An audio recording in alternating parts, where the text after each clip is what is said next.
देखा था। होमवर्क दिखाओ पहले तो। काफी नहीं लगा। क्यों? कोयला वाला दिया था।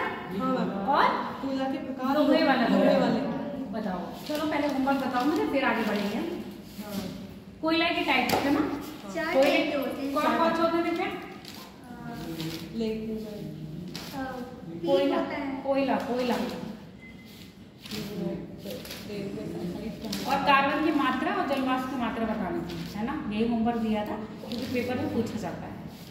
कोयले के टाइप पूछे जाते हैं और उसके कितना % कोयले की मात्रा, वो कार्बन की मात्रा का कितना % जलवाष्प की मात्रा है।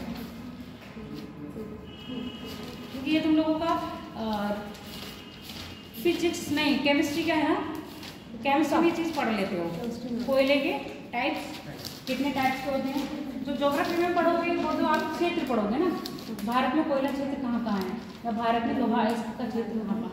और केमिस्ट्री में आप ये पढ़ोगे कि इसमें कितनी % आयरन की मात्रा होती है ना। तो जो लोहा होता है उसको कैसे डिफाइन करा है हमने। कोयले को तो तुम लोगों ने बता दिया, जिस कोयले में CO2 की मात्रा अधिक और जलवाष्प की मात्रा कम, वो उच्च कोटि का, और जिस कोयले में CO2 की मात्रा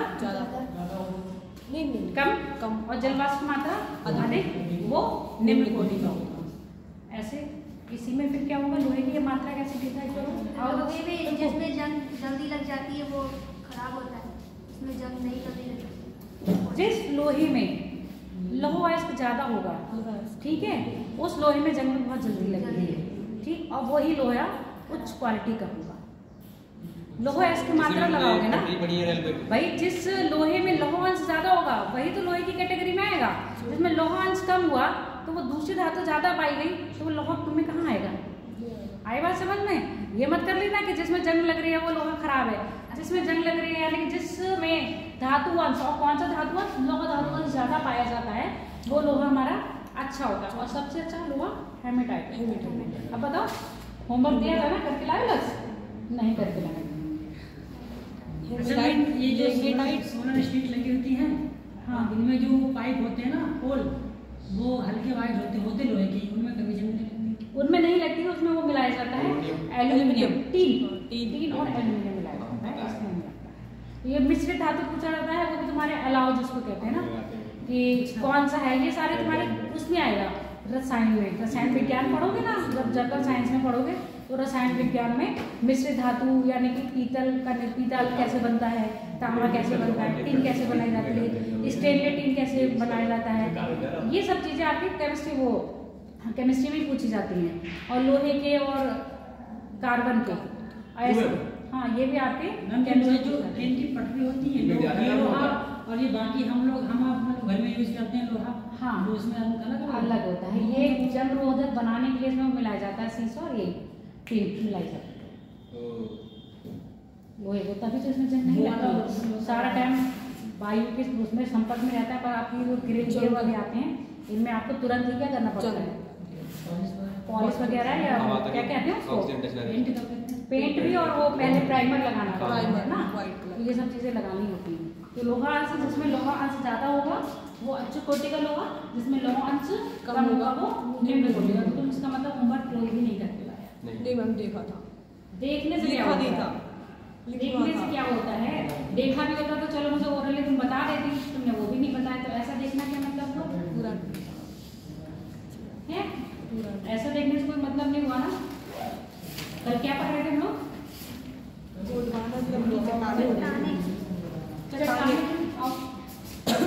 स्टैंड को देख के निकलना।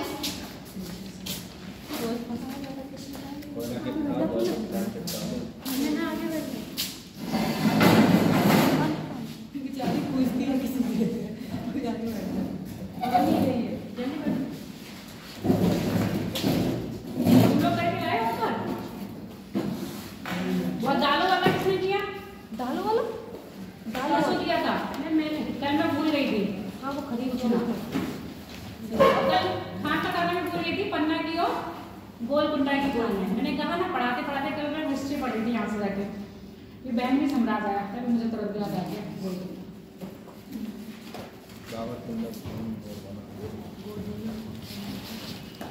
दिखाओ, डाले कौन सी दाल बताई तो तुम ओरली सबको बताओ, पता चल जाएगा यहाँ, मुझे मत दिखाओ, बोलो और बताओ।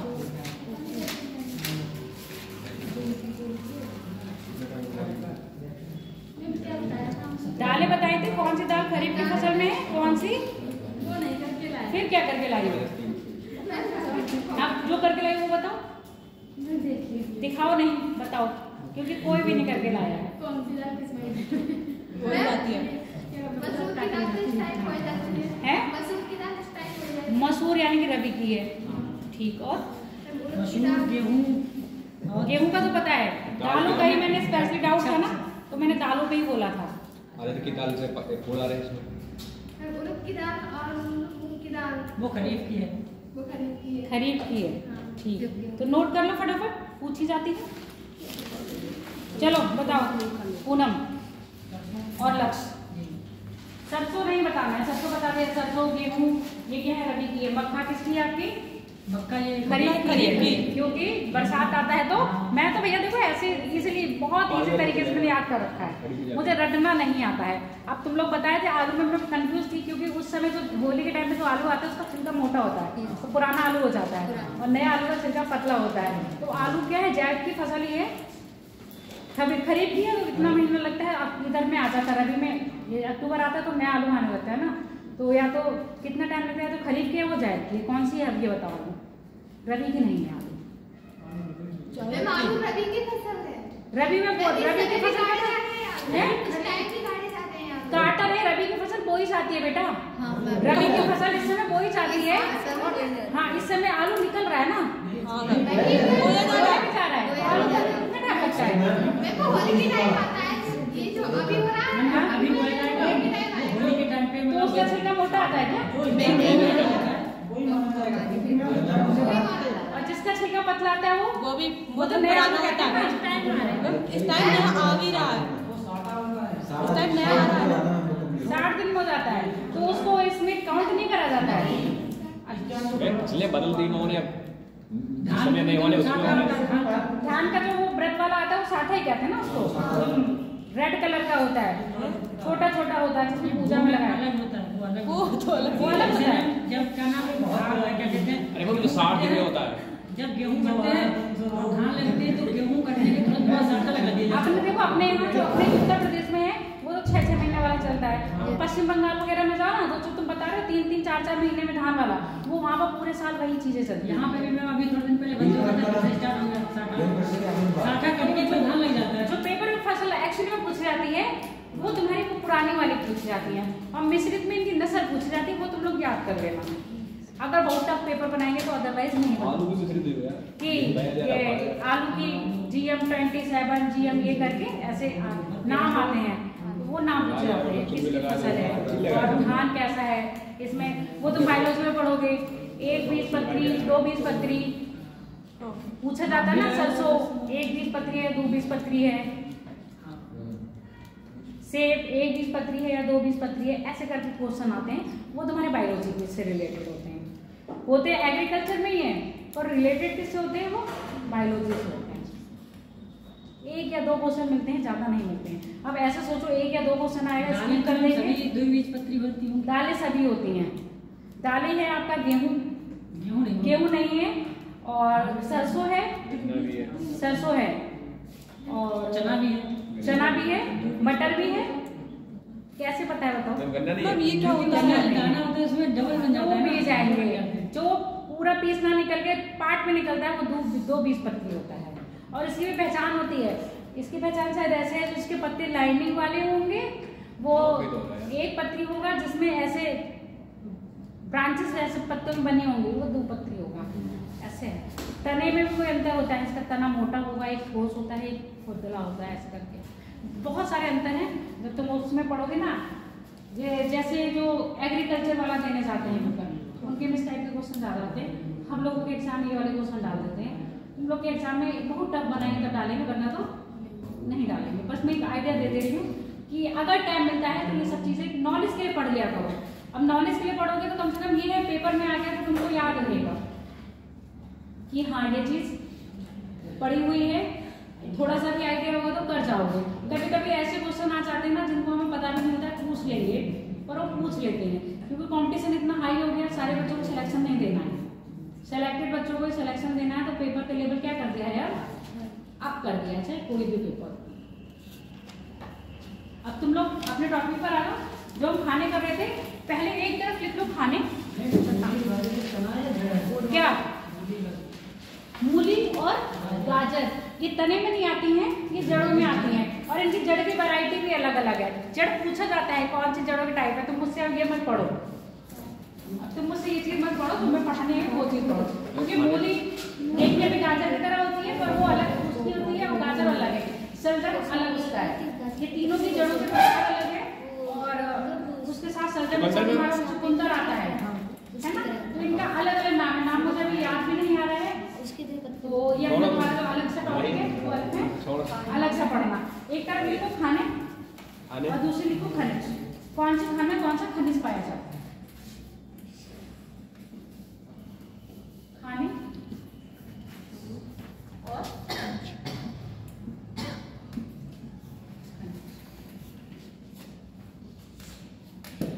पहले हम खाने बोलेंगे और उसके बाद हम खनिज बोलेंगे।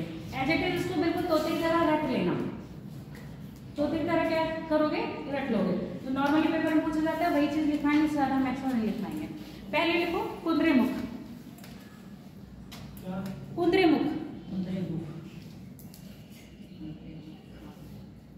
खान नहीं है, कुंद्रे मुख की पहाड़ियों पर जो खान है वो है आपकी पोलारो हट्टी। कुंद्रे मुख में लोहा लिख लो, लोहा अयस्क। कुंद्रे मुख में लोहा अयस्क लिख लो। खनिज मिलता है लोहो अयस्क। खनिज में लोहो अयस्क पूछा जाता है। कुंद्रे मुख, सिंधु दुर्ग, ये सब चीजें पूछी जाती हैं। इसके बाद लिखो कोलार और हट्टी। कोलार हट्टी, कोलार और हट्टी एक ही साथ लिख लो, जबकि ये खाने दोनों अलग अलग हैं। और राजपुर लिखना चाहो तो कर्नाटक में है, ब्रैकेट में KA लिख लो। ये दोनों खाने अलग अलग हैं, हाँ, पर संयुक्त रूप से नाम ले लेते हैं। कोलार अलग है और खट्टी अलग है। खनिज बता रहे हैं, राज्य लिख लो कर्नाटक। खनिज है आपका सोना।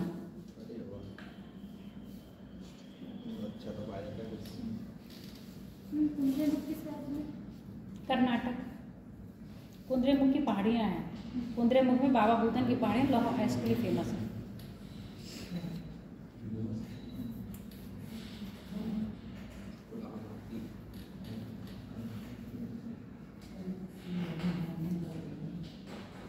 इसके लिखो जावर की खान। जावर, जावर,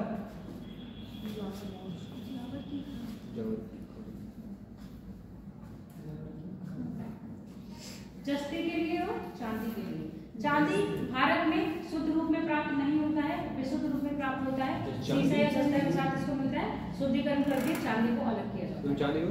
चांदी और जस्ता, और यहाँ पर सीसा भी मिलता है। पर जावर की खान किसके लिए है आपके? जस्ते के लिए और तांबे के लिए। तांबा भी लिख लो। सीसा, सीसा, क्योंकि ये सब चीजें क्या है आपस में एक दूसरे के साथ ही मिलती हैं। राजस्थान राज्य में सीसा लिखो। राजस्थान राज्य। जावर की खाने राजस्थान राज्य।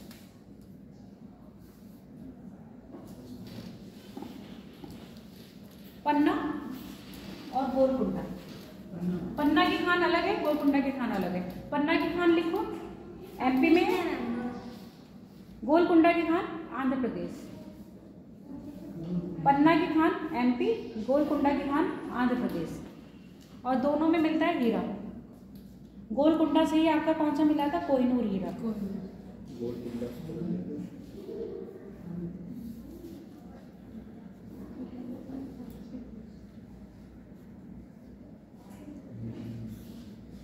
आंध्र प्रदेश में हम हीरा करते कोहिनूर। आंध्र प्रदेश में नहीं, MP में। MP में पन्ना है, गोलकुंडा आंध्र प्रदेश में। देखो कि उम्मीद है देखो।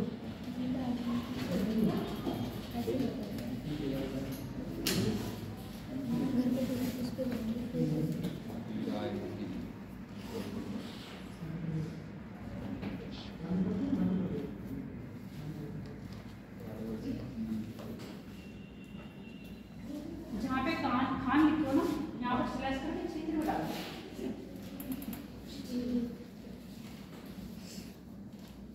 स्लैश करके क्षेत्र में डालो।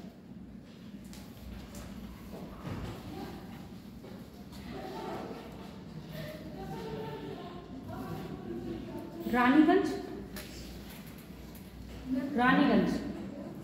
क्षेत्र में लिखो खानिया रेत क्षेत्र, रानीगंज पश्चिम बंगाल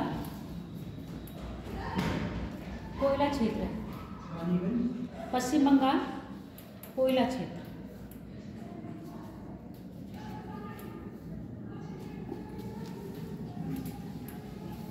झरिया झारखंड कोयला क्षेत्र पश्चिम बंगाल। झरिया झारखंड कोयला क्षेत्र, झरिया झारखंड में है कोयला क्षेत्र। खनिज में कोयला लिखो और क्षेत्र लिखो झरिया, राज्य लिखना है झारखंड। हम अलग से नहीं करवाए हैं, तो जहाँ पर वो लिखोगे वहीं पर ब्रैकेट में लिख देना। ठीक है, पहली बार आई इधर से चलो, पहले उधर से चल यहाँ से आके झरिया झरिया झारखंड कोयला क्षेत्र। सिंगरैली कोयला क्षेत्र, यहाँ पर खान में ही क्षेत्र लिखना। ठीक है, सिंगरैली सिंगरैली एक देखो सिंगरैली है,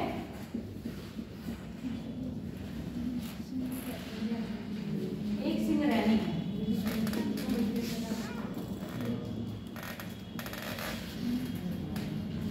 ये यूपी में है, दोनों ही लिखना है, और ये एमपी में।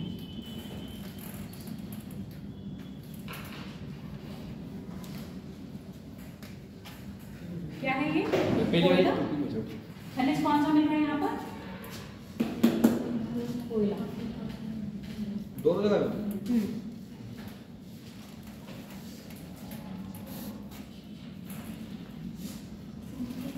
कल्चर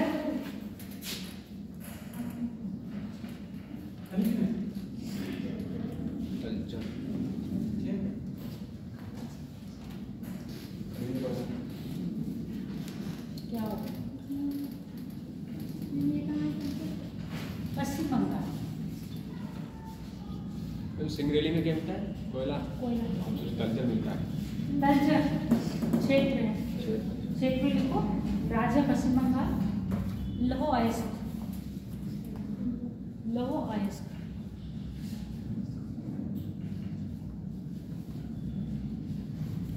एक कोरबा क्षेत्र है छत्तीसगढ़ राज्य में कोयले के लिए। कोरबा छत्तीसगढ़ में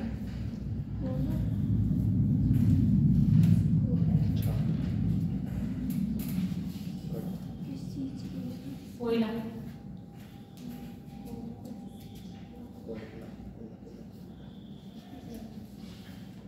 सिंह भूमि झारखंड, सिंह भूमि क्षेत्र है, सिंह भूमि क्षेत्र।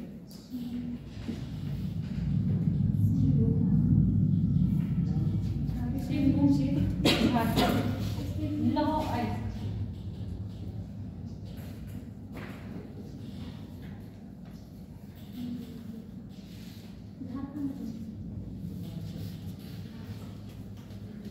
छोटा नागपुर, छोटा नागपुर का क्षेत्र लौह अयस्क। छोटा नागपुर क्षेत्र लौह अयस्क।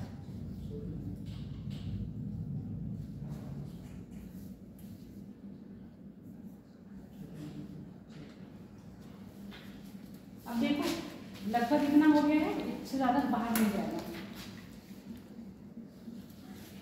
कारखाने, कारखाने मतलब जो फैक्ट्री है ना, उसके साथ कौन से दो तीन पूछी जाती है ना। और ये इस्पात कारखाने हैं।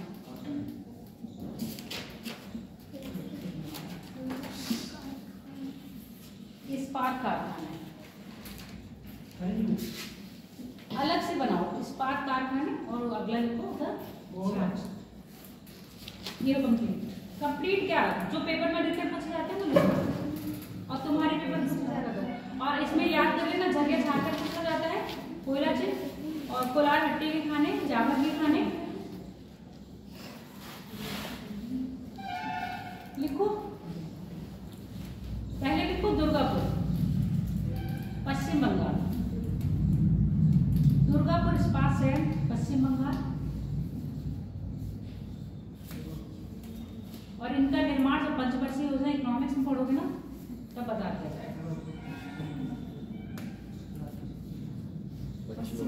दुर्गापुर इस्पात शहर पश्चिम बंगाल।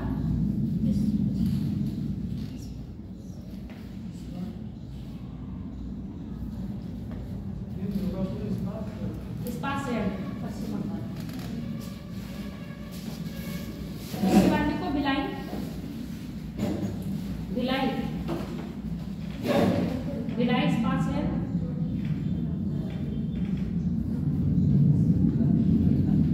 भिलाई इस्पात शहर कहाँ पर है?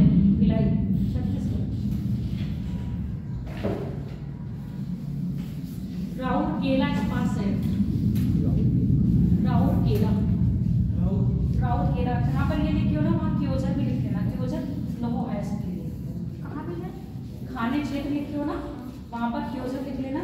लौह अयस्क के लिए क्योजर। क्योजर उड़ीसा।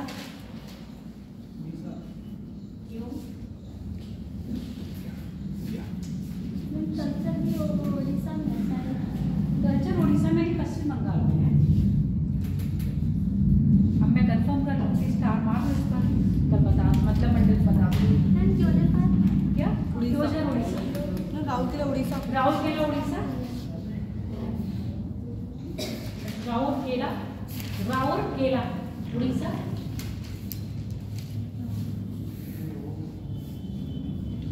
राउरकेला उड़ीसा। कोरबा छत्तीसगढ़। कोरबा छत्तीसगढ़। कोरबा छत्तीसगढ़। छत्तीसगढ़। कौन कौन से हो गए? दुर्गापुर हो गया, भिलाई हो गया, राउरकेला हो गया, राउरकेला हो गया और कोरबा हो गया। आपका इसी में होमवर्क है कौन से संघ की स्थापना हुई है और किसके सहयोग से हुई है? मैम बोकारो। बोकारो छत्तीसगढ़। ना स्थापना संयंत्र। स्थापना हो स्थापना और किसके सहयोग से हुई है? ये पूछा जाता है, इनसे ज्यादा बार नहीं पूछा जाएगा। अब तुम लोग कह रहे थे कि जलप्रपात नहीं हुए है ना? कौन कौन से जलप्रपात नहीं हुए ये बताओ।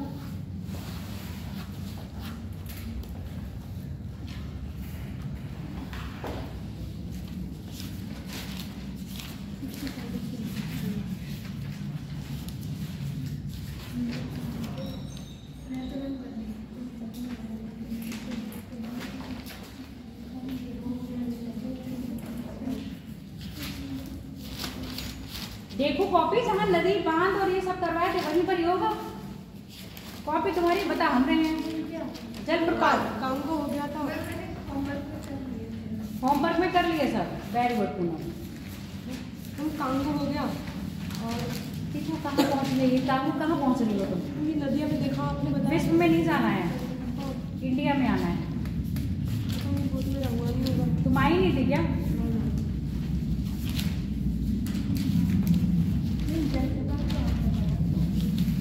पढ़ाई नहीं। जहाँ नदियाँ हैं वहीं देखो। जहाँ टेबल बोली थी ना कि बांध कौन सी नदी में कौन सा बांध बना है वहीं जलप्रपात बोला था। नहीं है तो अलग से जैसे बना दो। उसमें होगा इंडिया में। जो इंडिया के हम अपने जब विश्व के करवाए थे वो उसमें बता दिया था 2-3। मैं आपको बता दी थी ना 2-3 दूध सागर बता दिया था, जो बता दिया था, बताया था है ना? धुआंधार बताया था और कौन सा बताया था? कपिल धारा।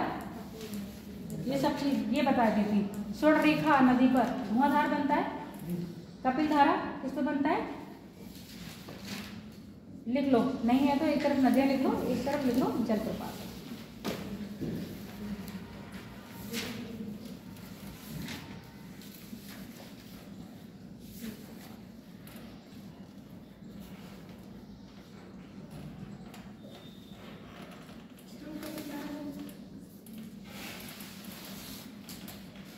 पहले लिखो जोग, शरावती नदी, राज्य लिखोगे तो कर्नाटक।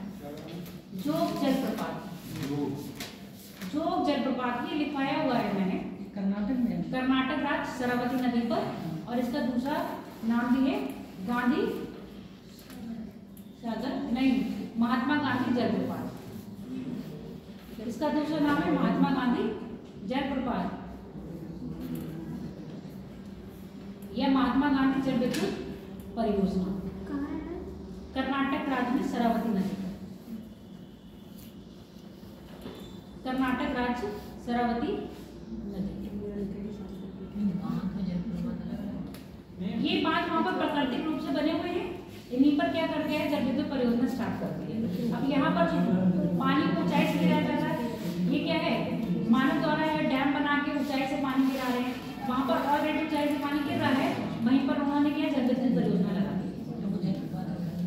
जलप्रपात तो नेचुरली गिर रहा है, वहीं पर क्या करती है जल विद्युत परियोजना लगा दी जलप्रपात। जोग लिख लिया, जोग की बात लिखो, दूध सागर लिख लो, मांडवी नदी पर है, दूध सागर मांडवी नदी पर, गोवा, हाँ गोवा, दूध सागर मांडवी नदी गोवा। तुम लोग कैसे बैठी हो, तुम यहीं की हो या नहीं? पहली बार आए हैं इनके साथ। क्यों आई हो फिर? ऐसे बैठना नहीं है किसी के साथ। रजिस्ट्रेशन है आपका? है या नहीं?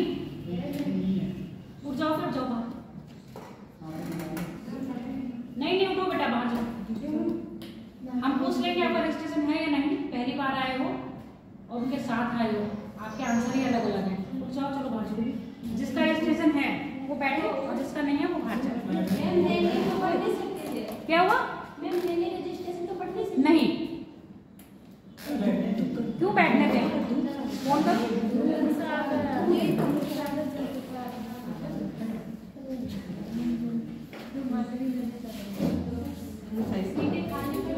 बाहर सीटें खाली की नहीं है।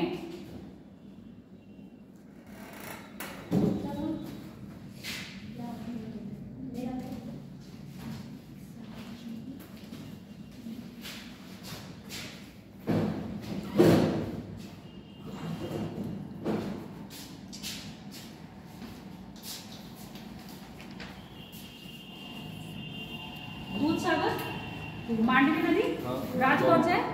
गोवा।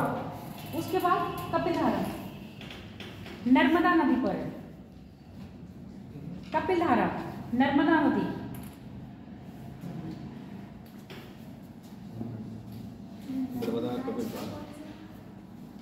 MP। कपिलधारा नर्मदा नदी MP। धुआंधार, धुआंधार नर्मदा नदी MP। कुंडरू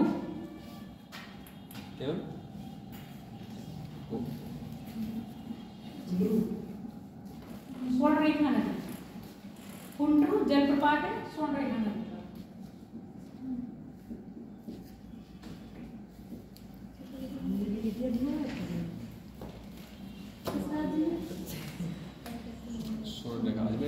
स्वर्णरेखा किसकी साइड नदी है?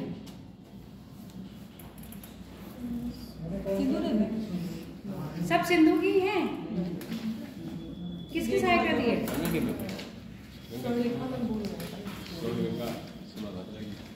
किसी की साइड नदी नहीं है। स्वर्णरेखा छत्तीसगढ़ राज्य में बहती हुई कहाँ जाती है? झारखंड। कुंडू स्वर्णरेखा नदी पर झारखंड।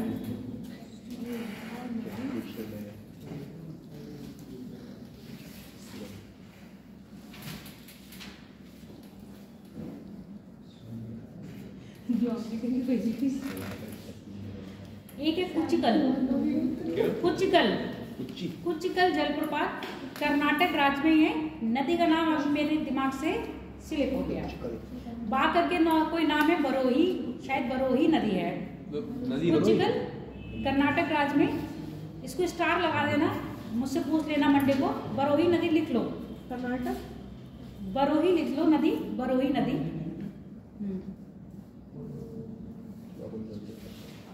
नदी का नाम बरोही, राज्य है कर्नाटक, और बरोही पे स्टार लगा दो। मंडे को मुझसे कंफर्म करके पूछ लेना।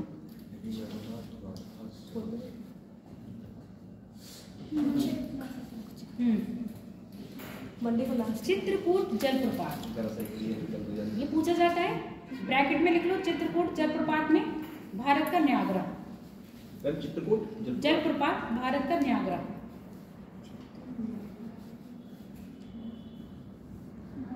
इंद्रावती नदी का भारत का न्यागरा।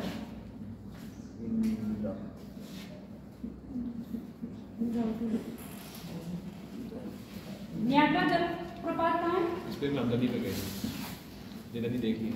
न्यागरा वाटरफॉल कहाँ है बताओ?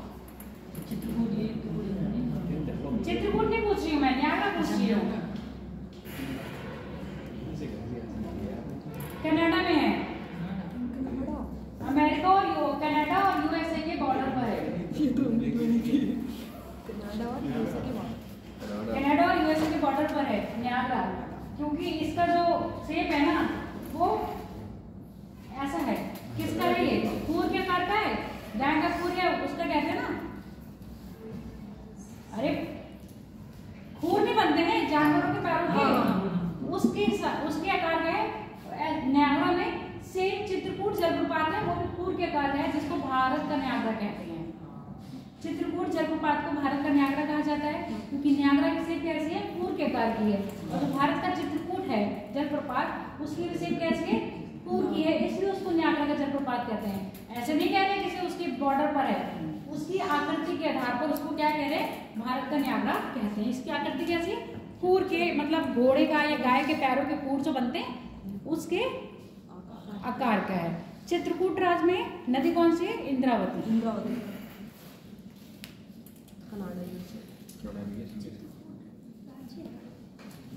चित्रकूट राज्य नहीं है, चित्रकूट जिला है। तो यूपी का ही है जी नहीं, यूपी और एमपी दोनों का ही है। आधा चित्रकूट यूपी में और आधा चित्रकूट एमपी में आता है। कोई हमारे यहाँ भी इंदिरा नदी है कोई? यहाँ हमारे यहाँ इंदिरा नदी है कोई? इंदिरा नदी हाँ। पता नहीं, मैंने इंदिरा नदी हम सुना देखा है। था, उस नहर पे लिखा था क्या नाम है? इंदिरा। ऐसे तो बहुत छोटी छोटी नहर नदियां कटी हुई हैं, ऐसे तो नाम बहुत होते हैं छोटी छोटी नदियों के, नहरों के जो फेमस हैं वो पेपर में पूछ जाते हैं। कितने वाटरफॉल हो गए? 8। बस, इससे ज्यादा नहीं पूछ रहे। और इतने रट लेना, इसके अलावा कोई आएगा तो आपको पता है कि ये तो हमको पता है, ये नहीं पता तो ये इसका ही होगा, है ना? अब हम बात करेंगे भारत की जनजाति।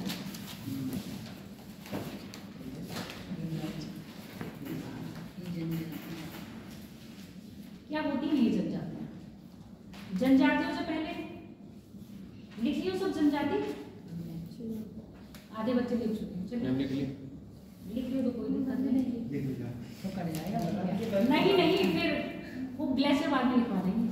आप जो तुम्हारे बच्चे कुछ ही ज्योग्राफी रह गई, समझने वाली तो खत्म हो गई, जो रटने रटाने वाली रहती है लिस्ट वाली, वो बच्चे है।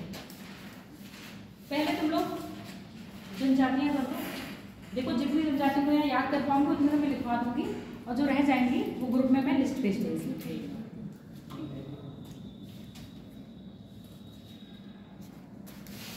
पहले लिख लो अंडमान निकोबार।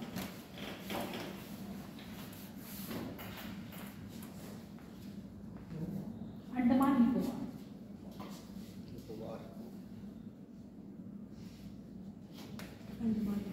सैम्पन।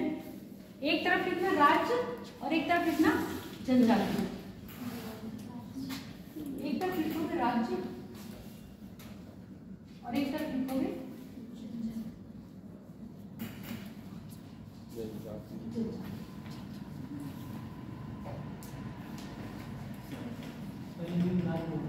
पहले राज्य बोला है अंडमान निकोबार।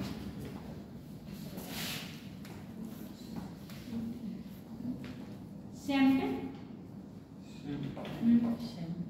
सैम्पन, सैम्पन। हाँ, देखो अंडमानी और निकोबारी नाम आएगा तो आप आंसर निकाल लोगे, अंडमान और निकोबारी। तो वो तो लिखवाने की जरूरत नहीं है कि वो भी लिखवाना है। कौन सा? अंडमान में निकोबारी आएगा, अंडमानी निकोबारी वो तो लग जाएगा, इसलिए मैं वो नहीं लिखवा रही। सैम्पन जनजाति है। सैम्पन के बाद लिखो सेंटिनल, सेंटीमर, सेंटीमर, आजू,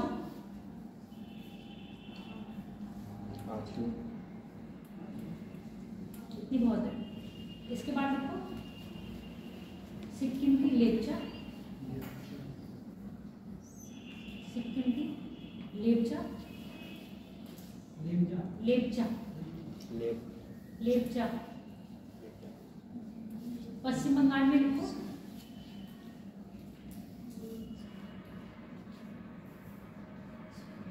लोधा भूमिज, लोधा भूमिज, लोधा भूमिज। और पश्चिम बंगाल में भी लेप्चा मिलता है। लेप्चा मिलता है मतलब लेप्चा जनजाति मिलती है पश्चिम बंगाल में।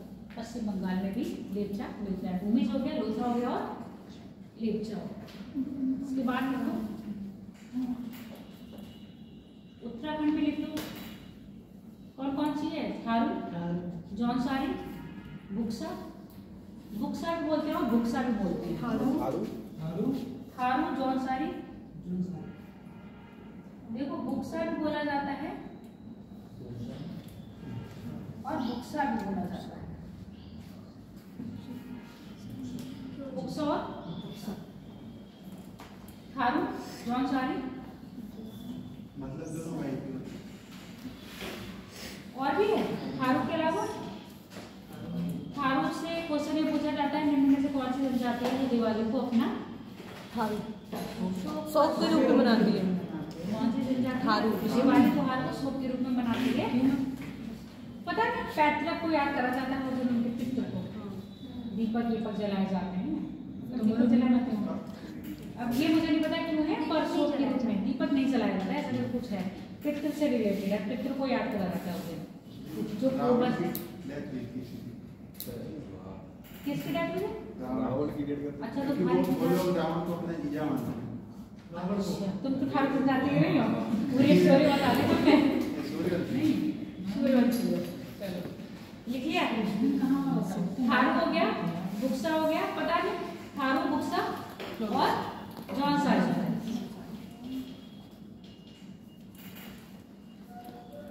इसके बाद लिखो वो उधर आ जाओ अरुणाचल प्रदेश, अरुणाचल प्रदेश। ओबरा जो पहाड़ियां बताई थी कौन कौन सी बताई थी? ओरवा, खाली, विस्मी, डफरा है ना, एक डफला है एक डफरा है। ओबरा, मिरी, उबरा, ओरवा सॉरी ओरवा, सही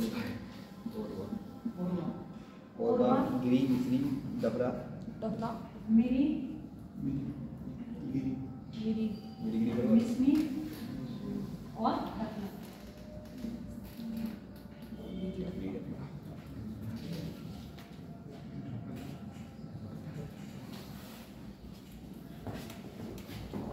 तलचे अरुणाचल प्रदेश। अब असम में लिखो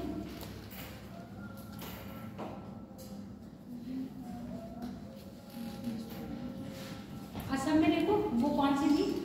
गारो, खासी, जैंतिया, मिकिर, ठीक और रेगमा। ये सब क्या है? गारो, खासी, जैंतिया ये आपकी मेघालय में भी है और ये आपकी असम में भी है। मिकिर और रेगमा। मैम गारो गारो, खासी, जैंतिया, गारो, खासी, जैंतिया, मिकिर और रेगमा। और स्पेशली असम की पूछी जाएगी तो मिकिर और रेगमा लगाओगे, ठीक है। स्पेशली असम की पूछी जाएगी तो मिकिर और रेगमा। गारो, खासी, जैंतिया कहाँ की लगाओगे? मेघालय की। अब मेघालय में लिख लो गारो, खासी, जैंतिया। दोनों में ही मिलती है पर मेघालय आएगा तो गारो, खासी, जैंतिया मेघालय लगाओगे और मिकिर और रेगमा आएगा तो कहाँ लगाओगे? असम। असम। जैसे लेप्चा बोला पश्चिम बंगाल में मिलता है और लेप्चा सिक्किम में भी मिलता है।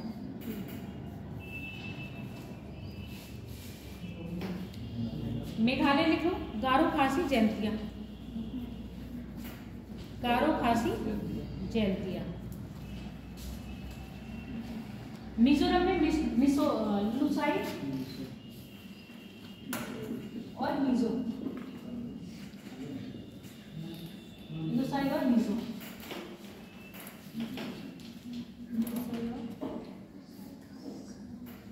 मेघालय में नहीं है। मिजोरम में लुसाई और मिजो में।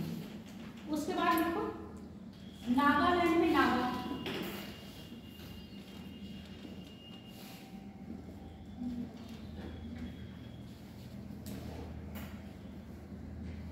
नागालैंड में नागा। 2-4 और हैं, नाम याद नहीं आ रहे हैं, भेज दो।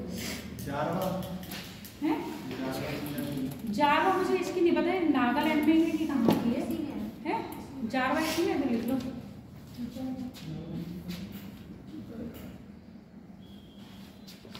लक्षद्वीप में क्या है, मासी या माटी? लक्षद्वीप क्या है लक्षद्वीप? माटी मासी ऐसे। लक्षद्वीप में माटी या मासी है, स्टार मांगेगा या मिसी है? मिसी नहीं, माटी माटी मासी स्टार लगा लेना, कंफर्म कर देंगे। जिसमें स्टार है ना उसको डाउट में रखना मैम जारना भी पूरा नागालैंड में है। नागालैंड में जारना भी जावरा जारवा नाम ही है जारना। जारवा ना क्या है? ये जारवा है, जारना है। अच्छा जारना भी है, ठीक। चलो इसके बाद लिख लो एपी। एपी कौन सा वाला? आंध्र प्रदेश वाला। एपी आंध्र प्रदेश।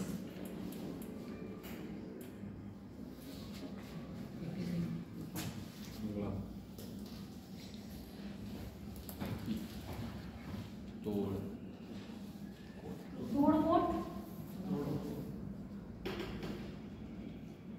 कोट। पश्चिम बंगाल में एक और है टोटो, टोटा टोटा कर लेना, टोटा। पश्चिम बंगाल में टोटा, पश्चिम बंगाल में टोटा, पश्चिम बंगाल में एक टोटा लिख लेना। आंध्र प्रदेश में तोड़कोट और कोट। तमिलनाडु जो सबसे ज्यादा पूछी जाती है तमिलनाडु में वो कौन सी है?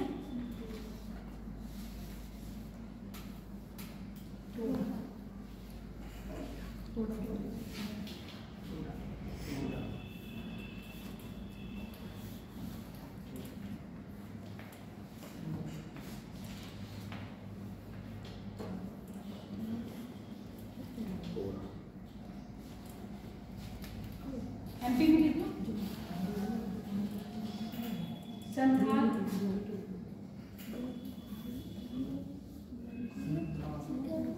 मुंडा, कोंड। किसका? संथाल, मुंडा, कोंड, मुंडा मुंडा, गोंड। कोंड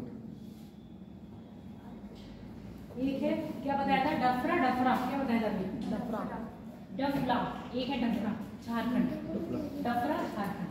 और संथाल, मुंडा, गोंड ये कहाँ पे मिलेंगे आपको? झारखंड में भी मिलेंगे और आपको एमपी में भी मिलेंगे, दोनों जगह था। राजस्थान में भी हैं और गुजरात में भी हैं।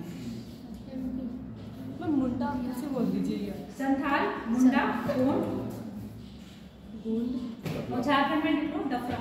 डफला डफरा। डफरा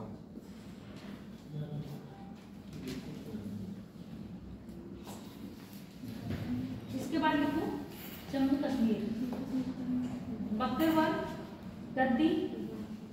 जम्मू कश्मीर में बकरवाल, गद्दी, बकरवाल, गद्दी। जम्मू कश्मीर बकरवाल और गद्दी। और हिमाचल प्रदेश लिख लो, ये दोनों जनजाति तो लिख ही लेना जो इसमें लिखी हो कश्मीर में, बकरवाल और गद्दी। इसके साथ किन्नौर, बकरवाल, गद्दी, किन्नौर। हिमाचल प्रदेश में बकरवाल, गद्दी, किन्नौर इंदौर और गद्दी। ये अभी एक गद्दी लिखा होगा ना ऐसे करके, और एक लिखना है गद्दी। हिमाचल में कितनी हो गई? प्रदेश की, उत्तर प्रदेश में थारू ही होती है बस। थारू भी है, बुक्सा भी है उत्तर प्रदेश में। बुक्सा एक जनजाति का नाम याद नहीं आ रहा है, लुसाई मुझिया, मुझाई करके मुझिया करके है। यूपी में कौन सी? नहीं यूपी की नहीं है, ये है झारखंड की। मुझिया करके है या मुझाई करके है ना, इसको लिखने के लिए यूपी की लिख लो। कौन सी लिख पाइए? एक बुक्सा है यूपी में भी, और आपकी दूसरी थारू। बुक्सा जनजाति जो बिजनौर के आसपास है ना क्षेत्र, वहाँ मिलती है। ऐसे तो जनजाति बहुत हैं, जब उत्तर प्रदेश विशेष में पढ़ोगे ना तो आपके बुंदेलखंड वाले क्षेत्र में और आपके पूरब वाले सारे क्षेत्र में, सारे डिस्ट्रिक्ट में अलग अलग जनजातियाँ हैं। इतनी हो गई बहुत है। और ये पूछा जाता है, लोक नृत्य वगैरह पूछे जाते हैं ना। भरतनाट्यम है, भरतनाट्यम ये तुम्हारा वीडियो में आया था, मैं केरल का आया था, हमने किया था। हाँ, ये ज्योग्राफी से रिलेटेड किया तुम्हारा इसका। अधिकतर जो ज्योग्राफी के पार्ट होते हैं ना, तुम्हारे स्टैटिक पार्ट से ज्यादा पूछे जाते हैं। जनजाति तुम्हारा स्टैटिक पार्ट हो जाता है, और क्योंकि हम मानव में बहुत ज्यादा पढ़ते हैं इसको, इसलिए हम इसमें ले लेते हैं। अब जो तुमको याद करने होगा, दिवस अपना लिख ही लेना। दिवस याद कर लोगे अपने आप से, ठीक है। जम्मू कश्मीर की बख्तरवाल और गद्दी किन्नौर हिमाचल की है बेटा। बख्तरवाल, गद्दी, किन्नौर और गढ़ हिमाचल की है। और कोई राज्य बचे हैं? बिहार में मोस्टली याद भी नहीं आ रहे हैं मुझे बिहार की, और दिक्कत पूछी जाती है। संथाल मिलता है ना, संथाल वो तो एमपी से थोड़ा तो लगा हुआ है ना, एमपी और झारखंड के जितने भी लगे हुए बॉर्डर वाले हैं वहाँ पर ये जनजाति मिलेगी। संथाल आपको राजस्थान में भी मिलेगा। अच्छा, राजस्थान में एक और होती है मीणा, मीणा जनजाति है राजस्थान की, मीणा। संथाल तो है ही, और उसके बाद बंजारा, और बंजारा मुझे लग रहा है एपी की भी है। बंजारा एपी की भी है, स्टार लगा देना बस ऊपर। राजस्थान में बंजारा और मीणा, मीणा और बंजारा। तो बंजारा राजस्थान से एपी की भी है बंजारा। बंजारा एपी में पढ़ा था, स्टार लगा लो। कंफर्म कब करूंगी? मंडे में।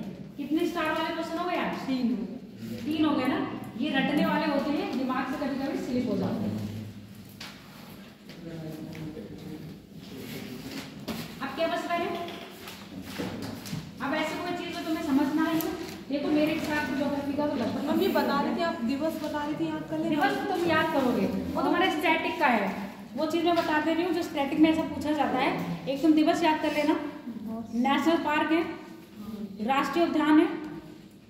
राष्ट्रीय उद्यान तो तुम्हें पढ़ाए जाएंगे, बता दूंगी, ठीक है। ये कौन पढ़ाएगा?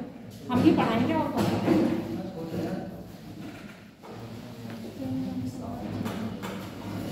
इसके साथ साथ जहां पर आपके अनुसंधान केंद्र होते हैं, ये आपका इकोनॉमिक्स से आ जाता है, रिलेटेड होता है। कौन सा अनुसंधान केंद्र कहाँ है? चावल अनुसंधान केंद्र कहाँ है? कर्नाटक।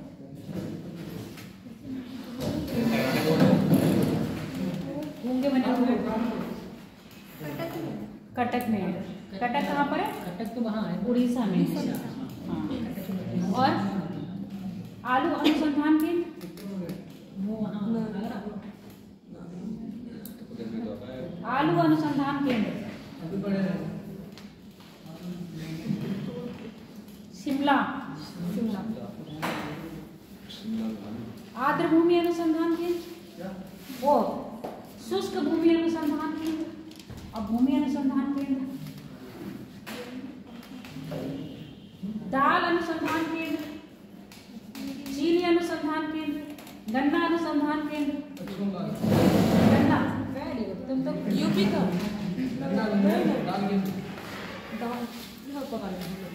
ये पूछा जाता है, एक क्वेश्चन आता है इनमें से। ये स्टैटिक है, हम क्यों लिखवाएं? मेरा काम नहीं है, ये स्टैटिक है। ये स्टैटिक के क्वेश्चन। हम तुम्हारी स्टैटिक देखेंगे, स्टैटिक की क्लास लगा देंगे। अब ये बताओ जितना पढ़ा है तुम लोग को समझ आया है या नहीं आया, और जो नहीं आया वो पूछ लो।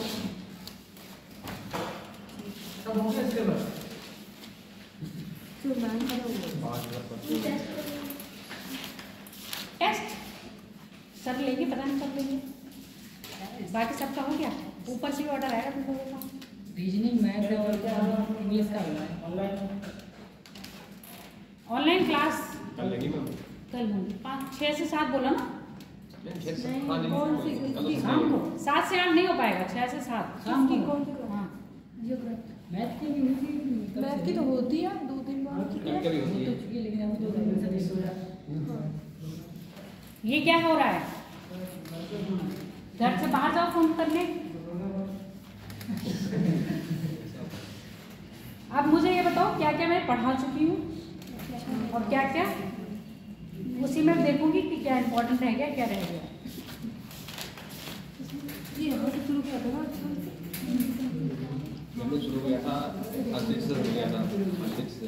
उससे तो बाहर रहेंगे। हाँ,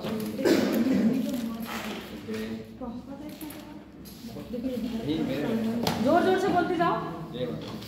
जोर जोर से बोलो, मैं सुनूंगी। मैम जो पूरे मतलब इंडिया का या उसका विश्व का, वर्ल्ड का? विश्व का बोलो पहले। ये तो बहुत है। ब्रह्मांड, सौरमंडल, पृथ्वी और उसका सौरिक संबंध, पृथ्वी और आंतरिक संरचना, स्थल मंडल, महाद्वीप, जलमंडल, महासागरीय जलधाराएं, विश्व के महासागर, विश्व की प्रमुख नहरें, विश्व की प्रमुख जल संधियाँ, विश्व के प्रमुख जल मरुमध्य, विश्व की प्रमुख नदियाँ, नदियों के किनारे बसे विश्व के प्रमुख नहर,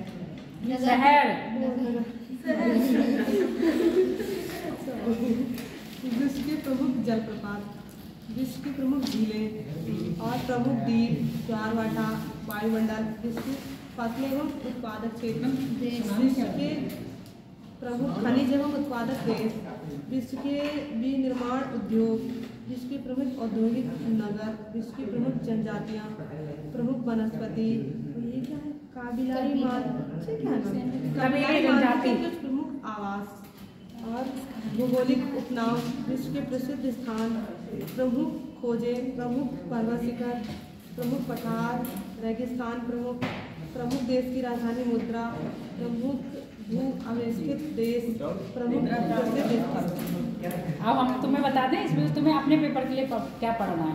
पर्वत लिख लो, टिक लगा लो, विश्व के पर्वत, विश्व की नदियाँ, नदियों के किनारे बसे शहर, राजधानियाँ, नदियाँ, पर्वत, सर्वोच्च चोटियाँ, पर्वत के प्रकार, कभी कभी पूछा जाता है कौन सा पर्वत किस टाइप का है,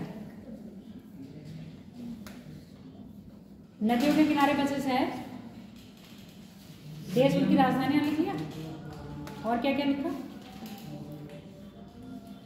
ग्रह उपग्रह से क्वेश्चन नहीं बनते हैं, बहुत क्वेश्चन बनेगा तो पृथ्वी का सबसे नजदीकी ग्रह कौन सा है, या सबसे चमकीला ग्रह कौन सा है, किसके कितने हैं, बस इससे ज़्यादा नहीं पूछा जाता है।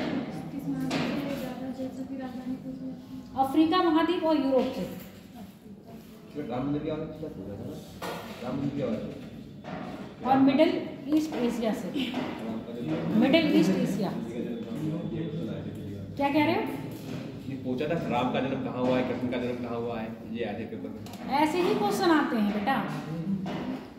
विश्व की प्रमुख नहर हो गए, प्रमुख नहरें, प्रमुख नहरों में बस 2 ही नहर, सुएज नहर से पूछेगा क्वेश्चन, पनामा नहर से पूछेगा, कील नहर से और पूछेगा। ये प्रमुख नदियाँ हो गई और नगर हो गए, और के पर्वत शिखर, और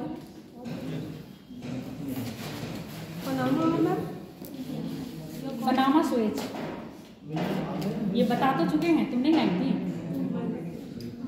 पनामा सुएज, जल संधियाँ सारी बता दी, जलधाराएं सारी बता दी, कौन सी ठंडी कौन सी गर्म। घंटा हो गया, उसको मेजर कर दे, 1 घंटा। ज्वार भाटा पढ़ा चुके हैं, दीर्घ ज्वार कब आता है और लघु ज्वार कब आता है, और बोलो। फसलें और ये उत्पादक देश, फसलें आपके में नहीं पूछी जाती। चक्रवात समझा दूं वनस्पति में होगी क्या, चक्रवात क्या करना है, पूछा नहीं जाता चक्रवात तुम्हारे में। वनस्पति विश्व की वनस्पतियाँ, विश्व की जलवायु पढ़ोगे, आपके उसमें नहीं आती, इसलिए नहीं पढ़ाया, क्योंकि विश्व की जब जलवायु पढ़ोगे तो पूरा कोपेनहेगन पढ़ोगे, उसके अनुसार। ये क्या है, कबीलाई मानवों के बीच प्रमुख आवाज ये तुमको बताया था विश्व की जनजातियां करवाई थी ना, मसाई, एमो, ये सारी। ऐसे कुछ नहीं पूछा जाता है कि क्या तुमसे उनकी विशेषताएं नहीं पूछी जाएंगी। एमो कहाँ की है, मसाई कहाँ की है, इस तरह से पूछा जाएगा। और ये विश्व के प्रमुख भौगोलिक उपनाम ये नहीं। भौगोलिक उपनाम का कुछ नहीं है। जैसे भारत को उपमहाद्वीप कहते हैं, अंध महासागर किसको बोला जाता है, और अंध महाद्वीप किसको बोला जाता है, ऐसे है, ये उपनाम है। और स्थान ठीक है। उगता हुआ देशों का सूरज, उगते हुए सूरज का देश किसे कहा जाता है, ये उपनाम है। ये सब ऐसी चीजें हैं जो पहले पेपर में आ चुकी हैं। PYQ करोगे उसी में से मिल जाएगा, ये रटने की जरूरत नहीं है। स्थान ये तो हो जाएगा। अब विश्व का पहला सबसे बड़ा कौन सा है, सबसे छोटा कौन सा है, ये चीज पूछी जाती है। और अब ये चीजें नहीं आती, इसलिए एक चीज नहीं करवाई गई है। और बोलो, पठार भी हो गया, पठार हो गए, मरुस्थल हो गए विश्व के, और पर्वत शिखर सारे हो गए। रेगिस्तान में ये है जनसंख्या, कौन सी जनसंख्या पढ़ोगे, जनसंख्या क्वेश्चन नहीं आता। तो ये क्या है, विश्व के प्रमुख रेगिस्तान मरुस्थल है, ये हो चुके। और बोलो, चक्रवात नहीं आता है बेटा तुम्हारे में, है? चक्रवात पूछा भी जाएगा। उष्णकटिबंधीय चक्रवात, शीतोष्ण चक्रवात जो उष्णकटिबंधीय क्षेत्र में आते हैं वो उष्णकटिबंधीय चक्रवात होते हैं, और जो शीतोष्ण कटिबंधीय क्षेत्र में आते हैं वो शीतोष्ण कटिबंधीय चक्रवात होते हैं। इनका अपोजिट होता है प्रति चक्रवात। समझाने में मैं समझा दी थी तो कोई दिक्कत नहीं। महासागरीय जलधारा ये बताई तो थी, ठंडी जलधारा, गर्म जलधारा, वेनेजुएला की जलधारा, फॉकलैंड की जलधारा, ये सारी चीजें। आइलैंड मैंने बताई दिया, पूछा आपके पेपर में नहीं पूछा जाएगा। बुरनोई कौन से है, प्रशांत महासागर में, मेडागास्कर हिंद महासागर में, ग्रीनलैंड कहाँ पर है, अटलांटिक में, फॉकलैंड अटलांटिक में, हवाना प्रशांत महासागर में, कैरेबियन द्वीप समूह कहाँ पर है, अटलांटिक में। ये याद करना है। ये भारत का भी इसलिए अब भारत का बताओ, भारत का बताओ, फिर हम बताएं। वो पढ़ रही है,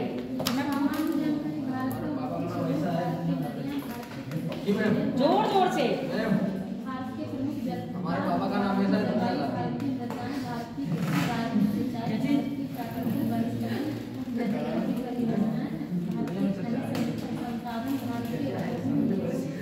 खनिज संसाधन आप पढ़े नहीं, परिवहन रह गया, परिवहन पढ़ो। जनगणना में पूछा जाता है, और जनगणना आएगी तुम 2011 की जनगणना के प्रीवियस ईयर के क्वेश्चन कर लेना बस। जनगणना पढ़ाने में क्या है, कुछ नहीं है जनगणना में, नहीं पढ़ाऊंगी भी नहीं। एक क्वेश्चन आता है जनगणना से। मैं परिवहन करवा दूँ। परिवहन बता दे रही हूँ, भारत में परिवहन पढ़ा देगा है। जिस समय नदी बढ़ाई थी उस समय भारत के बांध और उसी में नदी घाटी परियोजना बता दी गई थी। ठीक है, इसीलिए वो टेबल फॉर्म में लिखवा दिया था, क्योंकि हमको पता है इतने दिन है ही नहीं, सब हो ही गया है। देख देख के बता रही हूँ, ऐसे बता।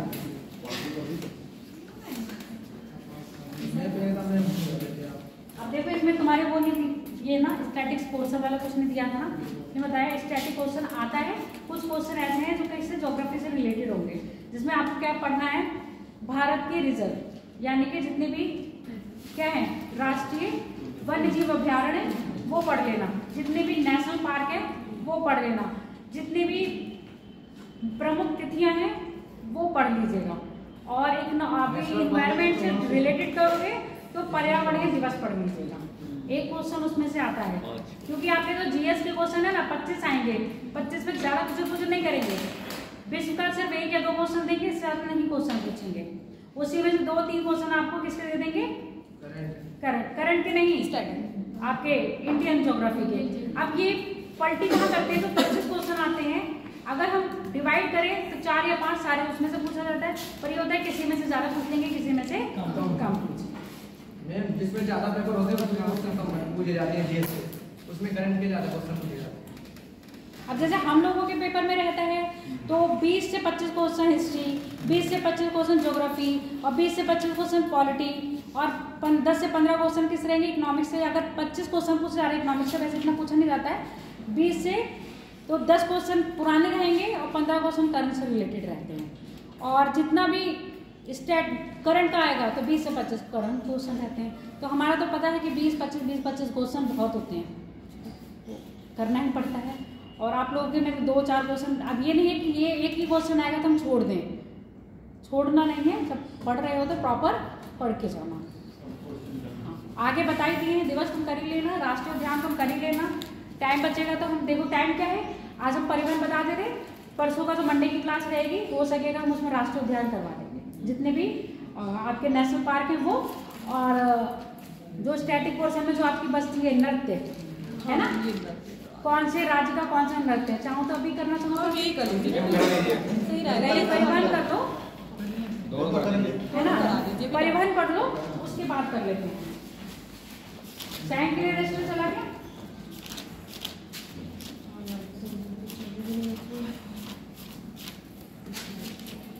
और नदी घाटी जो परियोजना कह रहे हो ना तुम लोग, वो परियोजना तुम्हारी ज्योग्राफी में भी आ जाती है। एग्रीकल्चर में जो फसलें बता दी उन्हीं में से पूछा जाएगा। बाकी नकदी फसल कौन सी है या खाद्यान्न फसल कौन सी है, दलहन कौन सा है, तिलहन कौन सा है, इस तरह के क्वेश्चन आते हैं। और नया करंट का बता ही दिया है कि कौन सा राज्य उत्पादन में नंबर 1 पर है। कपास किसमें है, कपास में गुजरात है, उसके बाद महाराष्ट्र है। ऐसे असम किसमें आता है आपका, चाय उत्पादन में आता है। गेहूं उत्पादन में यूपी है, सब्जी उत्पादन में यूपी है, और गन्ना में यूपी, महाराष्ट्र हो गया है गन्ना उत्पादन में। देख लेना एक बार इसको, महाराष्ट्र सेकंड पे है। चीनी उत्पादन में है ना, दुग्ध उत्पादन में कौन है, उत्तर प्रदेश, राजस्थान दूसरे नंबर पे है। अंडा उत्पादन में आंध्र प्रदेश नंबर 1 पर है, उत्तर प्रदेश दूसरे नंबर पे है। अंतर्देशीय मछली उत्पादन में, अंतर्देशीय मछली उत्पादन में सुन लो पहले, अपना पकड़े हो। अंतर्देशीय मछली उत्पादन में आपका उत्तर प्रदेश नंबर 1 पर है, बाकी आपका पश्चिम बंगाल है। समझ में आ गया, दोनों में अंतर्देशीय जो झीलों में मत्स्य पालन करते हैं हम उसमें। और उसके साथ साथ जो आपका पिसिकल्चर, एपीकल्चर, टेमीकल्चर, बर्मीकल्चर, ये याद कर लेना। और पीली क्रांति, नीली क्रांति, श्वेत क्रांति है ना, गोल क्रांति, रजत क्रांति, काली क्रांति, ये सारी चीजें इनको याद कर लेना, इसमें से ही बनते हैं। आता है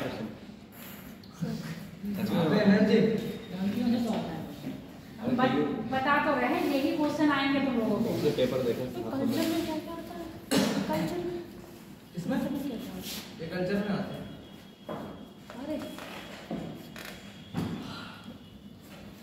आर्ट एंड कल्चर तो तुम लोगों में ज्यादा पूछा ही नहीं जाता है। कौन सा मंदिर की शैली कौन से निर्माण की है, ये पूछा ही नहीं जाता है। और हिस्ट्री में भी कौन से क्वेश्चन पूछे जाएंगे, पानीपत का युद्ध कब हुआ था, है ना, कुतुब मीनार का निर्माण किसने करवाया, इस तरह के क्वेश्चन आएंगे। बहुत ज्यादा टफ नहीं आते। पानीपत का प्रसव 1526। किसका, कितने युद्ध हुए पानीपत के, अच्छा बताओ। कौन कौन से, कब कब, किस किस के टाइम में, किस किस के साथ। अरे इसका पता नहीं है, जो क्वेश्चन आएगा तब कर लेंगे। पानीपत का पहला युद्ध 26 किसके बीच हुआ था, बाबर और इब्राहिम लोधी। जीता कौन था, दूसरा पानीपत का युद्ध 1526 में हुआ था। दूसरा पानीपत का युद्ध 1556 अकबर के और हेमू के बीच हुआ था। कैसे लोग पढ़ रहे, इस तरह के क्वेश्चन आते हैं। इतिहास पढ़ा क्या ना, ये पुराने बच्चे हैं। तीसरा पानीपत का युद्ध 1761 अहमद शाह अब्दाली और मराठों के बीच हुआ था। अब हिस्ट्री मत पढ़ो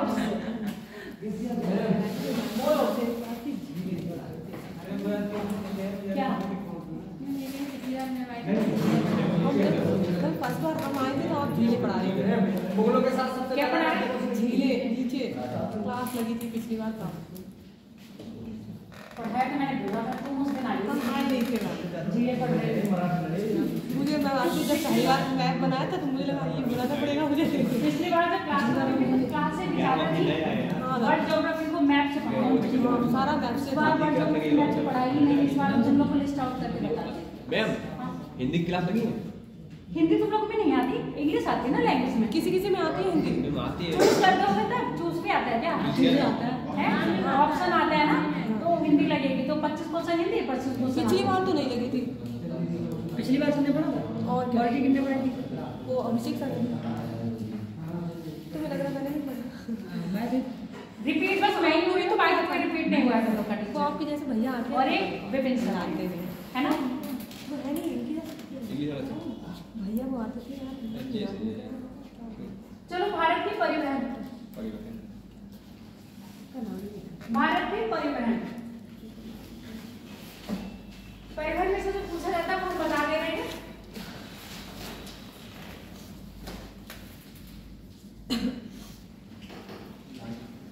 क्योंकि अधिकतर जो जैसा तुम लोगों के वनडे एग्जाम होते हैं ना, वैसे क्वेश्चन यूपी टेट वगैरह में आते हैं, यूपी टेट, सुपर टेट, इस तरह के क्वेश्चन आते हैं, क्योंकि उन लोगों का भी बेसिक क्या होता है, जीएस, नॉर्मली जीएस पूछा जाता है। भारत की परिवहन, कितने बच्चे आए हैं? कि तुम लोग की संख्या, पॉपुलेशन कम क्यों होती जा रही है? उत्तर प्रदेश नंबर 1 पे आ रहा है और पीलीभीत जिला पीछे जाता जा रहा है। पीलीभीत जिला का पूरनपुर तहसील लगती ना, यहाँ पे बच्चों की पॉपुलेशन कम होती जा रही है पढ़ाई के नाम पर। क्या खेतों में काम करने जा रहे हो? रबी की फसल बोने जा रहे हो क्या? हैं? शायद है?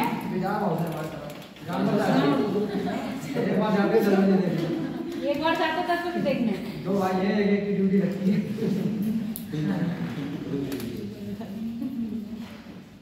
लिखो भारत के परिवहन क्या होता है, पहले मुझे ये बताओ।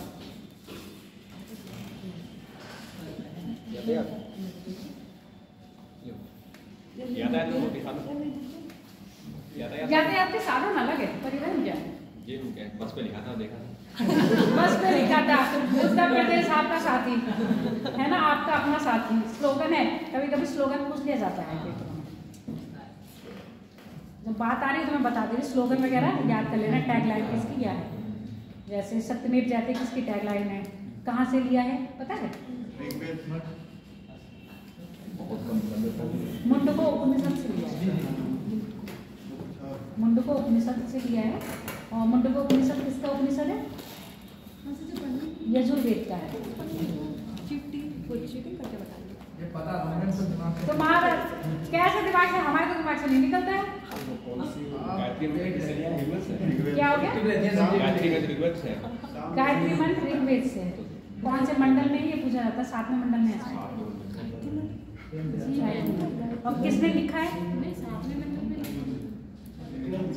कौन से मंडल में? मंडल बताओ। 10वें मंडल में तो पुरुष सूतक है, या 5वां मंडल होगा, 7वां मंडल में तो 5वें मंडल है। किसने लिखा है? विश्वामित्र में। कब लिखा था? कब लिखा था बताओ? जब 10 राज युद्ध हो रहा था उस समय लिखा था। 10 राज युद्ध हो रहा था तभी लिखा था विश्वामित्र ने, तभी किया था गायत्री मंत्र। किसको समर्पित है? सविता, सविता को, सूर्यपुत्री। चलो, परिवहन का मतलब होता है जो वहन, जहाँ जहाँ वहन करा जा सके, यानी कि जहाँ जहाँ जाया जा सके। अब जाने के जो हमारे साधन है उनको कहते हैं परिवहन के साधन। परिवहन के साधन क्या है और परिवहन के मार्ग क्या है? ठीक है, परिवहन के साधन और परिवहन के मार्ग। साधन में और मार्ग में अंतर बताओ। मार्ग सड़क, सिर्फ मार्ग सड़क है, नहीं रास्ता। रास्ता जिसका उपयोग करते हैं और जिस पर करते हैं वो मार्ग होता है, जिसका उपयोग करते हैं वो साधन। जिसके द्वारा जाया जाएगा वो साधन है ना, जिस पर जाया जाएगा वो मार्ग है। समझ में आ गया? तो हम जाने के लिए तो इस्तेमाल कर रहे हैं मार्ग यानी पार। वो 3 प्रकार के हैं क्या? कौन कौन से 3 है? हाँ, वायु मार्ग, जल मार्ग और स्थल मार्ग।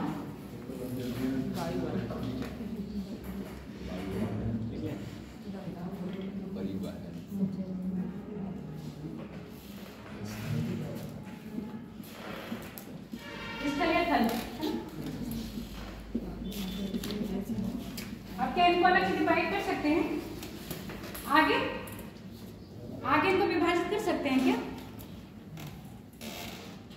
वो कह रहे नहीं, क्यों नहीं कर सकते? हो सकते हैं मैम। बताओ कर सकते हो तो कैसे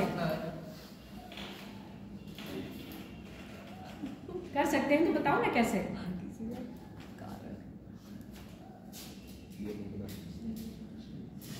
मैम आ जाते हैं जी। स्थल मार्ग दो तरह से, सड़क और रेल, करते हो कि नहीं?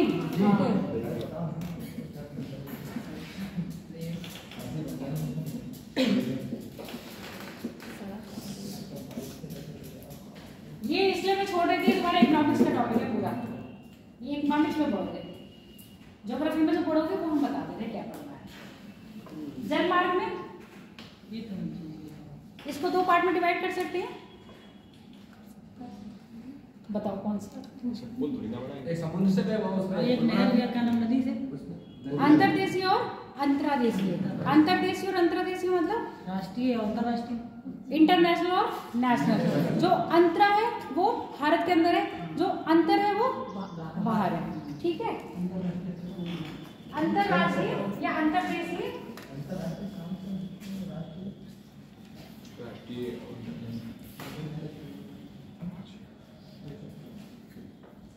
और अंतर्देशीय और क्या बोलते हैं? अंतरा।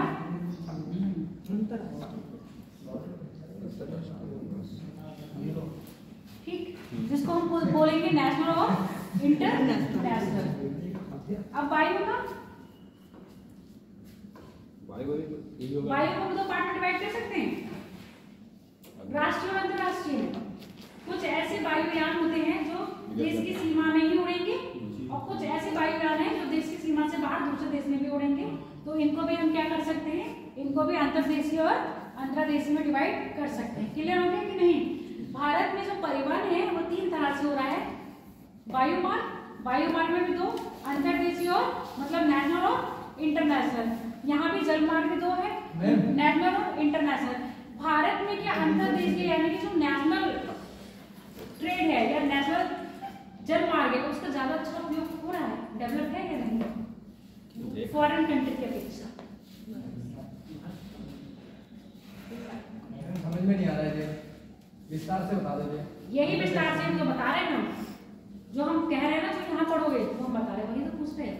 भारत में जो अंतर नदियां मतलब ऐसी नदियों से नदियां कनेक्ट हैं, जो आप रोड से माल भेज रहे हो उसमें कस्टम ड्यूटी लग जाती है। हर स्टेट अपनी अपनी कस्टम ड्यूटी लगाता है, तो माल आपको महंगा पड़ता है।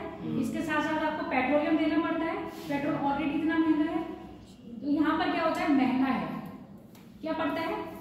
महंगा पड़ता है किसी भी ट्रेड का, मतलब माल का आना और ले जाना। इसके विपरीत अगर हम क्या करेंगे? नदियों का उपयोग करेंगे तो माल क्या होगा? कस्टम ड्यूटी हट जाएंगे, जिस पे टैक्सेस नहीं लगेंगे। अगर एक माल को हमें जम्मू कश्मीर से कहाँ पहुँचाना है? तमिलनाडु तक पहुँचाना है, तो कितने स्टेट के साथ जुड़ेगा और वो क्या करेगा? कस्टम ड्यूटी देगा ना, सीमा शुल्क देता रहेगा। तो उस सीमा शुल्क से वो जब तक पब्लिक तक वो चीज पहुंचेगी, इसके रेट कितने हो जाएंगे? हाई हो जाएंगे। अगर यही व्यापार हम किससे कर रहे हैं? नदियों द्वारा कर रहे हैं, तो उसको कह रहे हैं अंतर्देशीय यानी कि नेशनल रिवर कनेक्ट जो हुई हैं, आपस में नदियां कनेक्ट, जिसमें आपकी अभी हम जो नदी कनेक्शन कर रहे हैं वो खेती की दृष्टि से कर रहे हैं। ठीक, कुछ नदियां ऐसी जब दक्षिण भारत में हम मानते हैं ऐसी हैं जिनका उपयोग हम व्यापारिक रूप से नहीं कर सकते क्योंकि वो मौसमी नदियां हैं। पर जो हिमालयी नदियां हैं वो क्या है? आपकी सदाबहार है ना, उसमें तो पानी हमेशा रहता है, तो नौकायान से अधिक आराम से ट्रेड हो सकता है। तो हम ट्रेड की दृष्टि से नहीं जा रहे हैं। ट्रेड आप किसमें पढ़ोगे? इकोनॉमिक्स में पढ़ोगे। यहाँ हम जो बात करेंगे वो क्यों आवश्यक है परिवहन में? अंतर्देशीय यानी कि आप नदियों के द्वारा नदियों से नदियों को कनेक्ट करिए और क्या करेंगे? चाहे वो पर्यटन से, देखो अभी छोटे छोटे जगह में जाते हो, नदियों से घूमने जाते हो, यमुना नदी गए घुमाए, नर्मदा गए घुमाए, तो क्या होता है? आप बोटिंग से जा रहे हो, एक पर्यटन से कमा रहे हो। आप इसको कह रहे हैं पर्यटन से तो कमा रहे हैं, इसलिए हम ट्रेड भी इस्तेमाल कर रहे हैं। तो अगर हम नदियों से नदियों तक ले जा रहे हैं, ऐसा एक मार्ग है हमारा वाटरवे, जिसको हम वाटरवे बोलते हैं। NH1 वाला रोड वाला नहीं, वाटरवे NH1 है। क्या नाम है उसका और कहां से कहां तक लिंक करता है?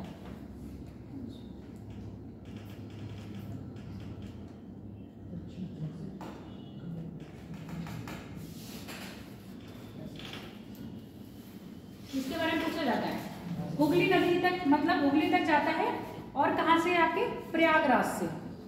प्रयागराज से हुगली तक गंगा नदी में क्या करा जाता है? ये नदी व्यापार करा जाता है। क्यों? यहाँ पर सारी नदियाँ आगे क्या हो जाता है? जल गिर जाता है, पानी डाल देते हैं, मतलब अपनी नदियाँ अपना जल किसमें मिला देती हैं? गंगा में। तो गंगा का जो जल स्तर होता है वो बढ़ जाता है। इससे पहले गंगा का जल स्तर कम रहता है, नौकायान नहीं हो सकता है। किसी भी अंतर नदी के अंदर व्यापार करना है तो नदी स्तर क्या होना चाहिए? ऊंचा होना चाहिए। और हिमालयी नदियाँ अपने साथ क्या लेके आती हैं? गाद लेके आती है। इसलिए नदी जो प्रयागराज के पास आता है, गंगा नदी का जल धारण क्षमता क्या हो जाती है? बढ़ जाती है, और गाद भी क्या हो जाता है? बैठ जाता है, जल स्तर बढ़ जाता है। तो आराम से प्रयागराज से हल्दिया तक आराम से क्या कर सकते हैं? हम व्यापार कर सकते हैं, जो हमारा वाटरवे नंबर 1 कहलाता है। उसके बाद आपका सदिया और धुबरी जो ब्रह्मपुत्र में है, सदिया और धुबरी से भी लेकर जो आपका क्या होता है? व्यापार होता है किसमें? ब्रह्मपुत्र नदी में। तो इन नदियों के जो नदियों से व्यापार हो रहा है वो आपकी क्या कह रही हैं? आंतरिक अंतर्देशीय परियोजना किसमें? आपकी नदी परियोजना है। उसके साथ दूसरी इंटरनेशनल, जब ये नदियां कहाँ पर आके मिलती हैं? सागर में। अब प्रयागराज से हम चले और कहाँ पहुंच गए? हुगली तक।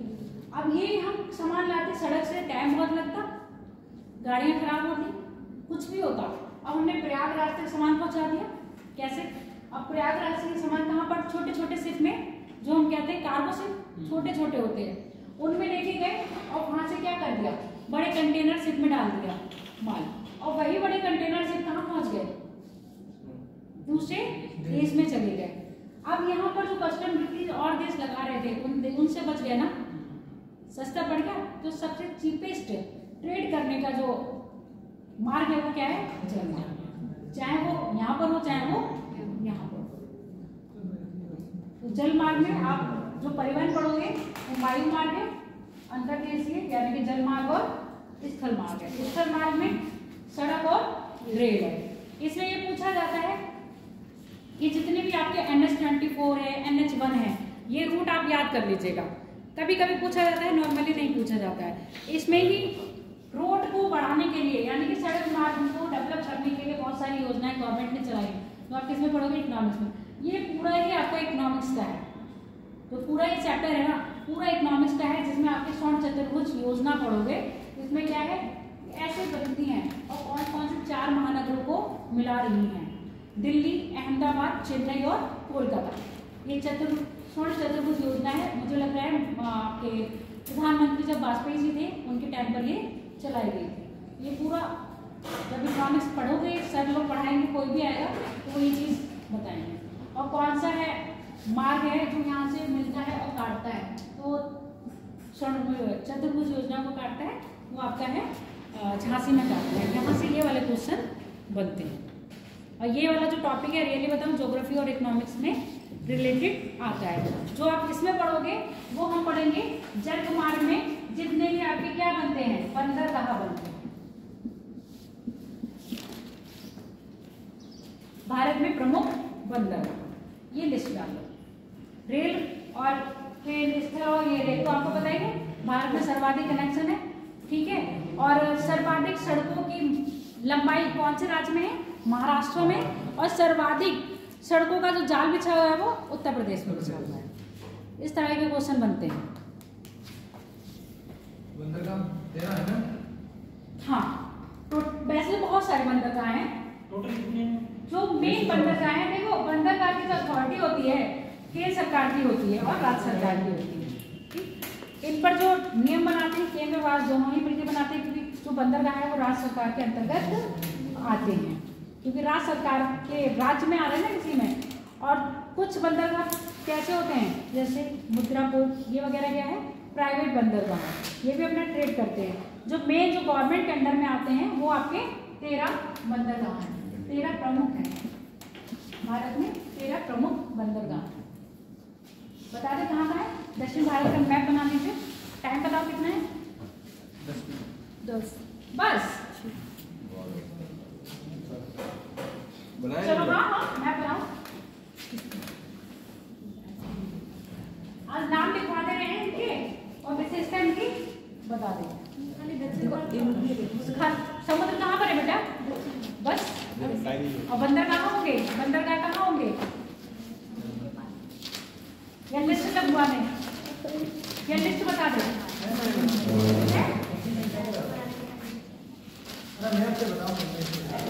कौन कह रहा है ये मैथ्स बताओ? हम कौन?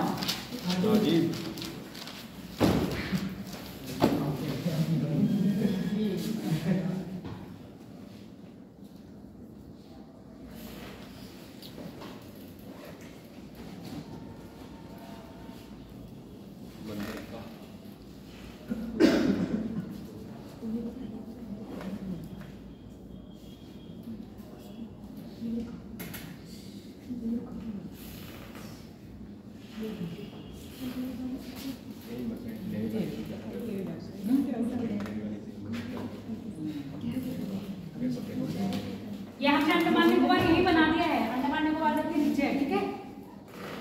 अब हमारा कोड नहीं जाएगा नीचे। कितने हो गए? 1 2 3 4 5 6 7 8 9 10 11 12 13 हो गए?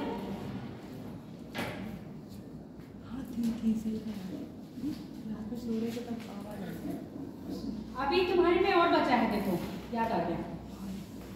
2 4 6 8 10 परमाणु संयंत्र पूछे जाते हैं, ठीक है? परमाणु संयंत्र लिख ले मम्मी, याद है। हाँ, मंडे को कर देंगे। कांड लो।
ये जो लाइन में 3rd नंबर में क्या है? मुंबई हाई के बाद में मुर्मू गोवा।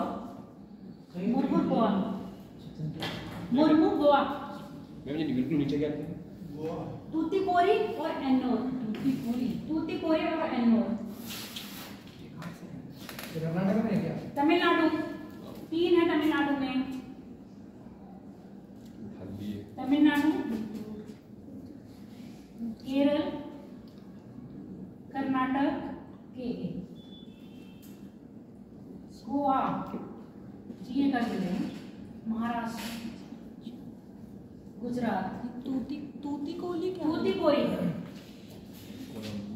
एपी आंध्र प्रदेश, उड़ीसा और वेस्ट बंगाल। तूतीकोरी और एन्नोर। एक 13वां यहाँ पर रह गया, कौन सा है? Port Blair. हल्दिया के बाद क्या लिखा है?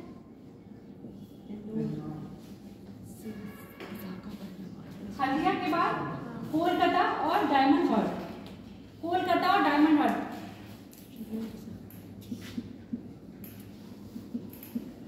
या हल्दिया बंदरगाह पूछेगा, या कोलकाता बंदरगाह पूछेगा, या डायमंड हर्ट पूछेगा। कहाँ पर है? एक ही के नाम है, हल्दीघाटी है, राणा घाट कहते हैं। ये आपके कलकत्ता राज्य में है। इनकी विशेषताएं रह गई हैं, टाइम बताओ, नहीं तो कल करेंगे। मैम 5 मिनट हो गए। विशेषता हो ही नहीं पाएगी, क्वेश्चन कर लो तब तक। वाह वाह मेरे लाल।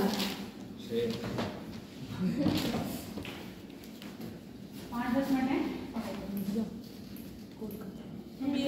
इनकी विशेषता रहेगी, विशेषता पूछी नहीं जाएंगी, राज्य पूछे जाते हैं। देखो जो आपका ये नाम कांडला है, जो आर्य बंदरगाह है, यही लिखोगे। तूतीकोरी, तूतीकोरी, एंडोर, कोरी है, कोरी, तूतीकोरी, रावना है। हाँ, तुमने गलत किया कि तूतीकोरी, एंडोर, विशाखापट्टनम, पारादीप और ये कोलकाता। सबसे इजी क्वेश्चन, बंदरगाह के नाम दे देंगे, राज्य पूछे जाएंगे, कौन सा बंदरगाह कौन से राज्य में है। उससे टफ क्वेश्चन, कौन से तट पे तट नहीं है, यदि तट पूछ लेते हैं, नाम बदला जाता है, नाम बदल गया है, कांडला का नाम क्या कर दिया है? पंडित दीनदयाल, पंडित दीनदयाल के नाम पर फोर्ट कर दिया गया, पंडित दीनदयाल फोर्ट। कहाँ पर है? गुजरात में। किसका नाम परिवर्तन करके करा है? कांडला बंदरगाह का नाम परिवर्तन करके पंडित दीनदयाल फोर्ट कर दिया गया है। मुंबई है, मुंबई में न्यावा सेवा या जवाहर पोर्ट, कहाँ पर है आपका? न्यावा सेवा का नाम ही क्या है? जवाहर पोर्ट है। क्लियर? मुर्मू गोवा कहाँ पर है आपका? कर्नाटक, गोवा में है। गोवा में। मन्नौर कर्नाटक। कोचिन केरल। तूतीकोरी सर्वाधिक मुख्य, ये जितने भी 13 हैं, 13 बंदरगाह कौन से हैं? प्रमुख बंदरगाह हैं। सर्वाधिक प्रमुख बंदरगाह रखने वाला राज्य कौन सा है आपका? तमिलनाडु। कितने हैं? महाराष्ट्र में 2 न्यावा सेवा और मुंबई हाई। और मुंबई हाई सबसे ज्यादा पेट्रोलियम के लिए है। तो ये जो है पारादीप, ये कौन से है? पारादीप उड़ीसा में। सबसे ज्यादा पेट्रोलियम कहाँ से निकलता है? मुंबई हाई से। स्थानीय में पूछा जाएगा तो राजस्थान सबसे ज्यादा तेल। और जूना आपकी कौन सी? जामनगर फैक्ट्री किसकी है? रिलायंस की है। प्राइवेट में सबसे ज्यादा जामनगर फैक्ट्री में तेल शोधन का कार्य होता है। और डब्ल्यू भी और मुद्रा पोर्ट वगैरह पूछे जाते हैं, सारे प्राइवेट है। प्राइवेट पोर्ट नहीं पूछे जाते हैं, बहुत सारे हैं। ठीक है, प्राइवेट पोर्ट बहुत सारे हैं, 200-300 से ज्यादा है। जो 13 ही याद करो, यही बहुत है।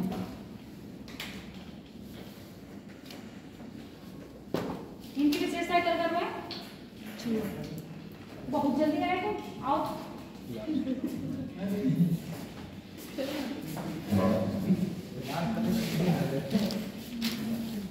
कांडला का दूसरा नाम लिख लेना, पंडित दीनदयाल फोर्ट। कांडला का दूसरा नाम है पंडित दीनदयाल फोर्ट। उसमें आया था पैट के एग्जाम में 18 या 19 के में। कौन से पोर्ट का नाम बदल के पंडित दीनदयाल किया गया? इनकी विशेषता है, ये एक ज्वारीय पोर्ट है। कल करवा देंगे विशेषता। ये एक ज्वारीय पोर्ट है। चेन्नई क्या है? पंडित दीनदयाल सबसे बड़ा अप्राकृतिक पोर्ट। सबसे बड़ा प्राकृतिक पोर्ट विशाखापट्टनम। सबसे गहरा विशाखापट्टनम। ये क्या है? इनकी विशेषताएं हैं। ऐसे विशेषता देखिए पूछ लिया जाता है। सबसे गहरा और कौन सा? कल करवाएंगे ना, क्यों इतनी बेचैन हो रही हो? क्वेश्चन लिखोगे? क्वेश्चन लिखोगे? लिखो जरा। एक तरफ लिखो पर्वत और एक तरफ लिखो विशेषता। एक तरफ लिखो पर्वत, एक तरफ लिखो विशेषता। एक तरफ पर्वत है और एक तरफ विशेषता। पर्वत और विशेषता। पर्वतों में पहले लिखो रॉकीज। रॉकीज।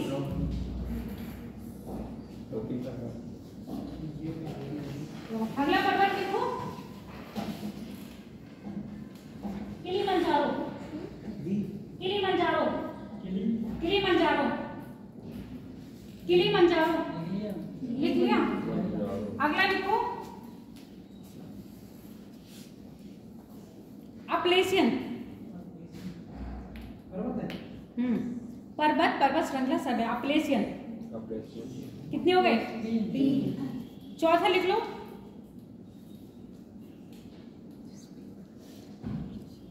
एटना। अब विशेषताओं में लिखो, अपशिष्ट पर्वत, विशेषताओं में लिखो, अपशिष्ट पर्वत, सक्रिय ज्वालामुखी पर्वत, निष्क्रिय ज्वालामुखी पर्वत, अपशिष्ट पर्वत, सक्रिय ज्वालामुखी पर्वत, दूसरे वाले में हाँ, निष्क्रिय या शांत ज्वालामुखी पर्वत, सक्रिय के बाद निष्क्रिय या शांत ज्वालामुखी पर्वत और बलित पर्वत। अब विशेषता बता दो, विशेषता बताओ, कौन से किसकी क्या विशेषता है? एटना सक्रिय ज्वालामुखी पर्वत।